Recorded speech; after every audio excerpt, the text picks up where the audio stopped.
Okay, so I thought I'd do a little bit of a video on the custom track cleaning train made by John Patton for Mount Rainier N scale, which has now been given to me to be the caretaker of it.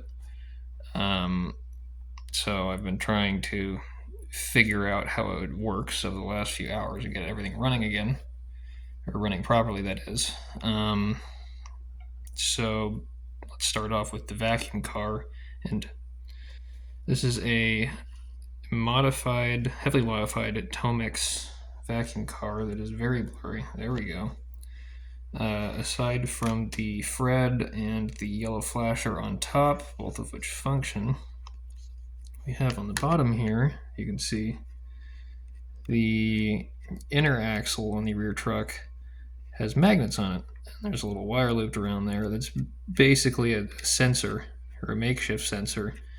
So when it's running on the track, the magnet spin induces a current into the wire there, which then tells the motor to start running, because normal Tomix vacuum cars, the motor is just on all the time as long as they have DC power. And you can convert them to DCC, but it's difficult and kind of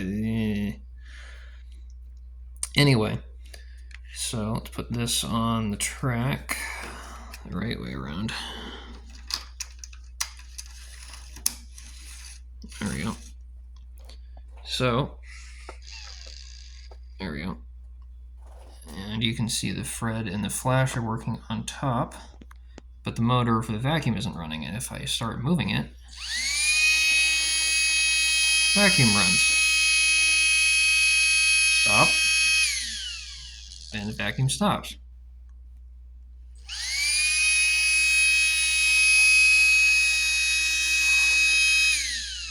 So that works pretty much flawlessly. I had to fix a lot of the pickup stuff on the trucks because it was all bent out of shape and disgusting because it hasn't been cleaned in forever. So that's done. Let's turn that off. This consists of, or the consist rather, is 3 cars. We've got the vacuum car there. We have 2 nearly identical but heavily modified vacuum cars, which are actually a grinder and a polisher car. So you can see in here, if I bring this over, inside there's a motor, and I think that's I don't know if it's a custom-made gearbox. It might be, it might not. Either way, it drives this polisher truck here. Unfortunately, these ones don't seem to respond too well to the sensor, the sensor input. I'm assuming that's because the front truck is not actually a pickup truck on these. There's, I guess, no room for the wires with the motor stuck all the way in the front there. And that motor's not actually attached to anything with the wires. It just kind of pivots freely, which seems to work pretty well. And the other one is basically the same thing on the inside. It's just a gearbox and a motor, except it's got different wheels. I have spares of all the wheels here. Grinder and polisher discs.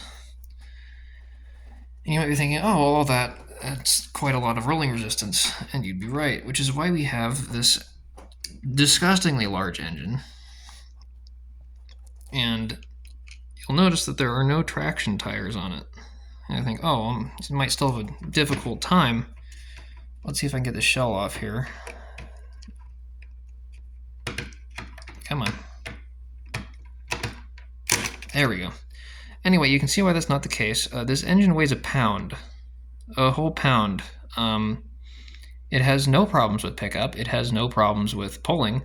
I'm pretty sure you could pull an actual house down with this thing. It's hilarious, and it also has a, where is it? Oh, there's pickups on the inside. Look at that. You can't really see it.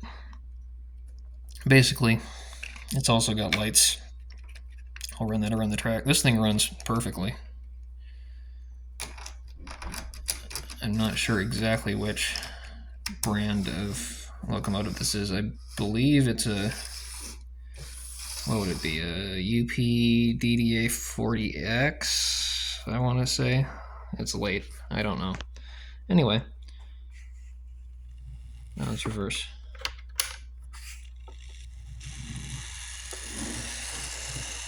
There we go, and you can see the orange light. You can't because it's behind boxes. I'm good at filming, I swear.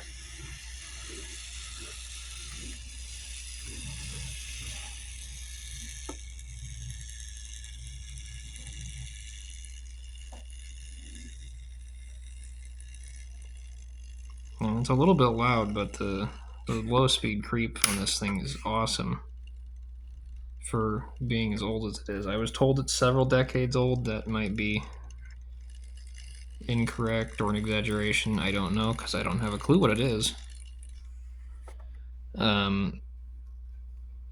But yeah, that's pretty much the little cleaning train. There's a couple of helpers that I have as well, but they don't really run at the same speed as this engine, and honestly, it doesn't need any help ever.